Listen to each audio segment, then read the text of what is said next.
கோயம்புத்தூர் மலையாள பண்பாட்டு மேடை சார்பாக நடைபெற்ற ஓணம் விழா கொண்டாட்டம். கேரள முன்னாள் அமைச்சர் ரவீந்தர்நாத், பிரபல நடிகை ரோகிணி உள்ளிட்ட பலர் பங்கேற்பு.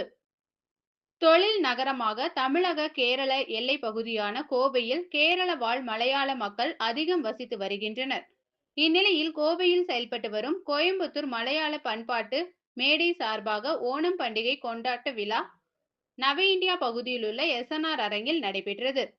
கோயம்புத்தூர் மலையாள பண்பாட்டு மேடை அமைப்பின் தலைவர் ராமகிருஷ்ணன் மற்றும் பொதுச் செயலாளர் சந்தோஷ் ஆகியோர் தலைமையில் நடைபெற்ற இதில் கேரள மாநில முன்னாள் கல்வித்துறை அமைச்சர் ரவீந்திரநாத் கலந்து கொண்டு விழாவை துவக்கி வைத்தார். விழாவில் கௌரவ அழைப்பாளர்களாக பிரபல நடிகை ரோகிணி, முன்னாள் கோவை பாராளுமன்ற உறுப்பினர் PR நடராஜன், ஆரிய வைத்திய பார்மசி செயல் இயக்குனர் கிருஷ்ணதாஸ் வாரியர், கோயம்புத்தூர் மலையாளி சமாஜம் தலைவர் ராமச்சந்திரன், வேர்ல்ட் மலையாளி கவுன்சில் தலைவர் பத்மகுமார், கேரள கிளப் தலைவர் வேணுகோபால் உள்ளிட்ட பலர் கலந்து கொண்டனர்.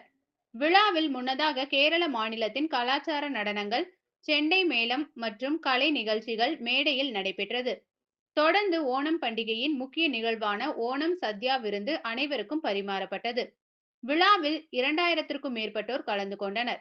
முன்னதாக செய்தியாளர்களிடம் பேசிய மலையாள பண்பாட்டு மேடை பொதுச் செயலாளர் சந்தோஷ் பேசுகையில், கோவையில் உள்ள கேரள மாநில மக்களின் நலன்களை காக்கும் விதமாக பல்வேறு திட்டங்களை செயல்படுத்தி வருவதாக கூறிய அவர், 3வது எடிசனாக மலையாள பண்பாட்டு மேடை இந்த ஓணம் விழா நிகழ்ச்சியை நடத்துவதாக தெரிவித்தார்.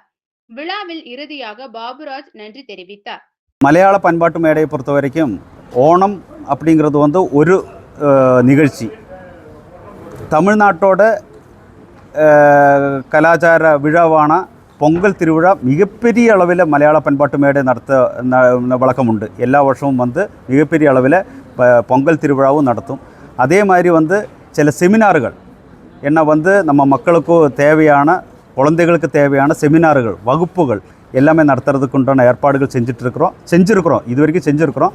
இனி அதே மாதிரி வந்து செஞ்சு இந்த வந்து போதைக்கு எதிரான விழிப்புணர்ச்சி அந்த மாதிரி இருக்கிறதெல்லாம் வந்து நிறைய ஆக்டிவிட்டி செய்கிறோம். செமினாருக்கு நாங்கள் வந்து மிக முக்கியத்துவம் கொடுக்குறோம். அதே மாதிரி நமக்கு வந்து சரிவு ஏற்பட்டக்கூடிய கலைகளை ஊக்கப்படுத்துறதுக்கு நாடகம் போல், அதே மாதிரி வந்து சில கதகளி, மோகினியாட்டம், பரதநாட்டியம் இதெல்லாம் ஊக்கப்படுத்துறதுக்கு வருங்காலங்களில் வந்து நாங்கள் வந்து அவங்களுக்கு ஒரு மேடை அமைச்சு கொடுக்கறதுக்கு உண்டான முயற்சியும் செய்யும் நாங்கள். ஓகே.